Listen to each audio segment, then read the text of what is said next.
1 hari 24 jam, maka ini termasuk dalam kategori intensitas hujan ekstrim.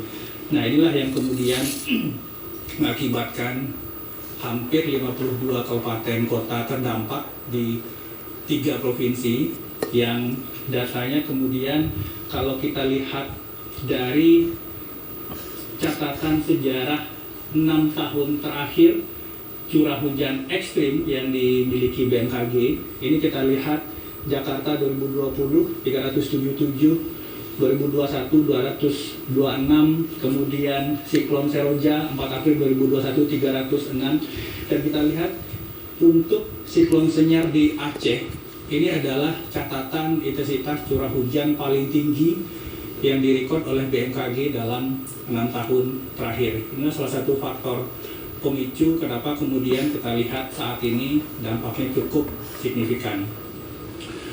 Untuk rangkaian pencatatan korban yang sudah kita lakukan, kita melihat untuk korban hilang itu turun seiring dengan jasad korban meninggal yang ditemukan. Sekali lagi tentu saja belasungkawa dan simpati yang sangat mendalam untuk para korban dan keluarga para korban.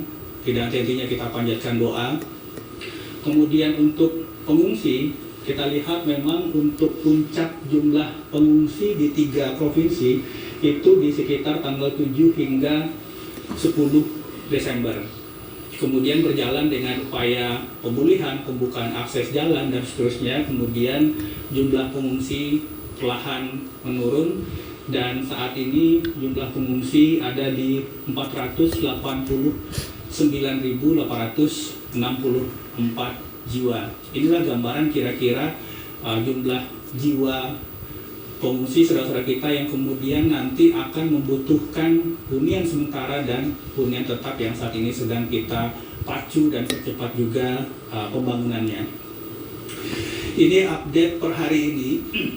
Saat ini kemarin 1.135 korban meninggal dunia, kemudian ada penambahan di Aceh dan Sumbar, sehingga total korban meninggal per hari ini Jumat 26 Desember 2025 itu menjadi 1.137 jiwa. Kemudian ada 163 nama yang masih dalam pencarian. Basarnas sudah menyatakan bahwa operasi pencarian masih terus dilakukan di beberapa kabupaten kota di 3 provinsi yang masih memiliki daftar pencarian atau daftar nama korban hilang. Kemudian per hari ini ada penurunan jumlah pengungsi menjadi 457.255 jiwa.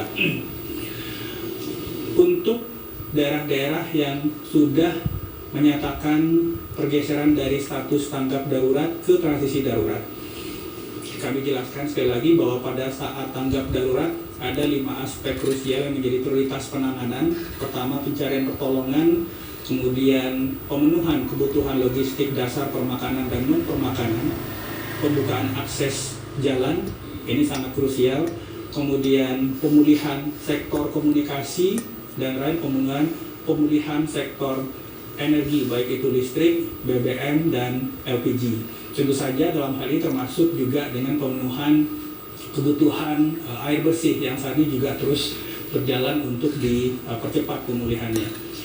Di Aceh ada 6 kabupaten kota yang sudah menyatakan transisi darurat. Pada fase transisi darurat, bedanya dengan fase tanggap darurat, selain masih melakukan 5 aspek prioritas tadi, pemerintah juga secara paralel kemudian mulai masuk pada fase early recovery, khususnya kemudian untuk pemulihan sektor pemenuhan kebutuhan pemukiman.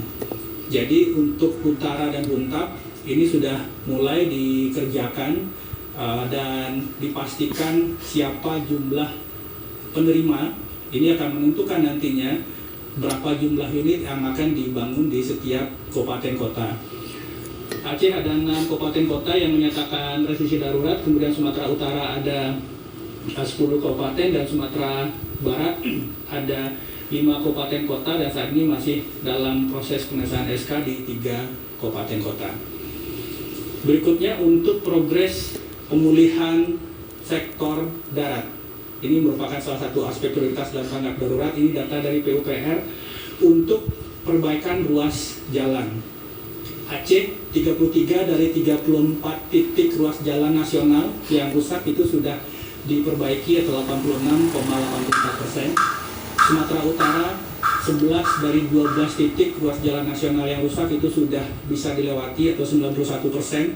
Dan Sumatera Barat itu 30 titik dari 30 ruas jalan yang rusak itu sudah selesai sepenuhnya atau 100%. Sehingga dari total kumulatif 3 provinsi, 80 titik ruas terdampak, 74 sudah operasional, sehingga kisaran progres per hari ini itu sekitar 92,5%.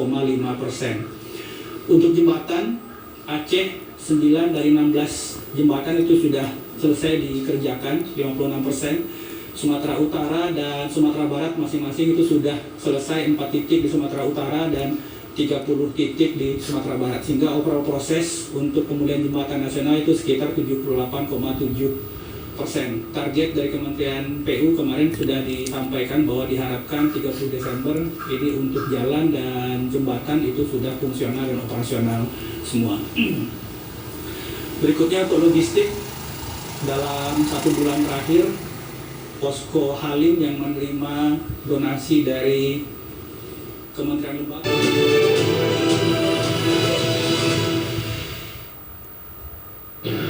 Rapat konsultasi PBNU bersama Mustasyar PBNU.